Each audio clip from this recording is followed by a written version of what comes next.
গৌর, তুমি কবে কৃপা করবে? তুমি কবে দয়া করবে নাথ? হে প্রভু, হে করুণা সাগর, আর কতদিন, আর কতদিন আমাকে এই সংসার বন্ধনে আবদ্ধ করে রাখবে? এখনো কি তোমার চরণে যাওয়ার সময় হয়নি? যদি দয়া না করিবে, পতিত দেখিয়া পতিত পাবন নাম কিসের লাগে? যদি পতিতদেরকে দেখে দয়া না করবে, তাহলে তুমি কিসের পতিত পাবন? পড়েছি ভব তুফান, নাহি গো নিস্তার। প্রভু, ভবসাগরের মহাসমুদ্রে পড়ে হাবুডুবু খাচ্ছি, এর থেকে নিস্তার হবার কোনো রাস্তা নেই। একমাত্র উপায় তোমার শ্রীচরণ, শ্রীচরণ তরণী দানে দাসে করো পার।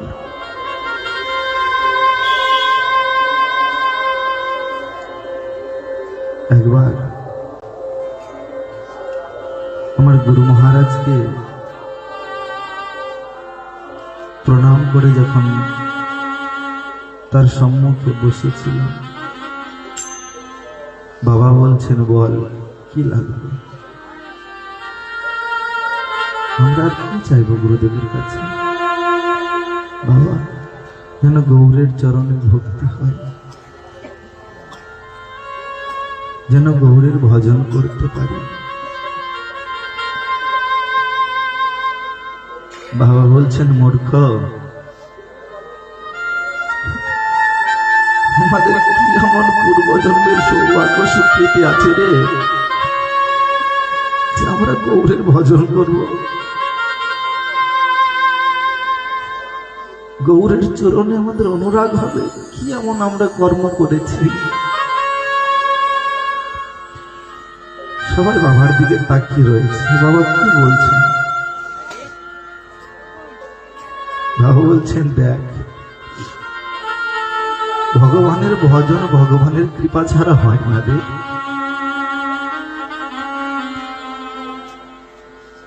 যদি চাইতে হয়, সাধু গুরু বৈষ্ণব ভগবান গৌরের কাছে একটাই জিনিস চাইবে। কি বাবা? যেন গৌর বলে মরতে পারে।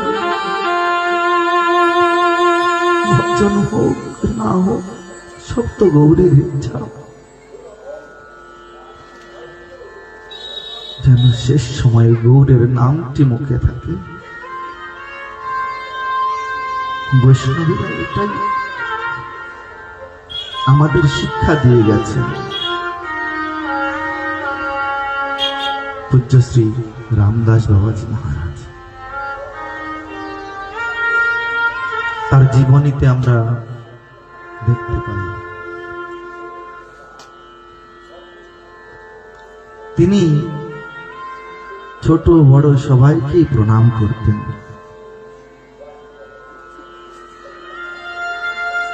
বৈষ্ণবেরা জিজ্ঞেস করত, বাবাজি, আপনি তো বিরক্ত চূড়ামণি, আপনাকে আর কি আশীর্বাদ করব?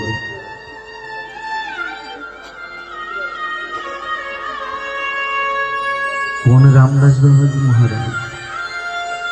যে রামদাস বাবাজি মহারাজের নিতাই হা গৌর বললে নয়ন পথে প্রেমাশ্রু এত এত বর্ষিত হতো যে সেই অস্ত্র জল গামছা দিয়ে নিংড়ে নিংড়ে ফেলতে হতো। সেই রামদাস বাবাজি মহারাজ তিনি বলছেন, হে বৈষ্ণব, তোমাদের কাছে কি বাঁচাইব? বৈষ্ণবের আবেদনে কৃষ্ণ দয়াময়। আমরা বৈষ্ণব বন্দনাতে শুনি, কৃষ্ণ সে তোমার, কৃষ্ণ দিতে পারো তোমার শপথি আছে। আমি তো কাঙাল, কৃষ্ণ কৃষ্ণ বলি ধাই তব পাছে পাছে। হে বৈষ্ণব ঠাকুর, কৃষ্ণ তো তোমার, আমি তো কাঙাল। বৈষ্ণব তোমরা আমাকে এই কৃপা করো যেন গৌর বলে কাঁদতে পারি, যেন হানি তাই বলে কাঁদতে পারি। জীবনের সময় যে খুব কম, এই কম সময়ের মধ্যে বুঝতে পারছি না কি করব।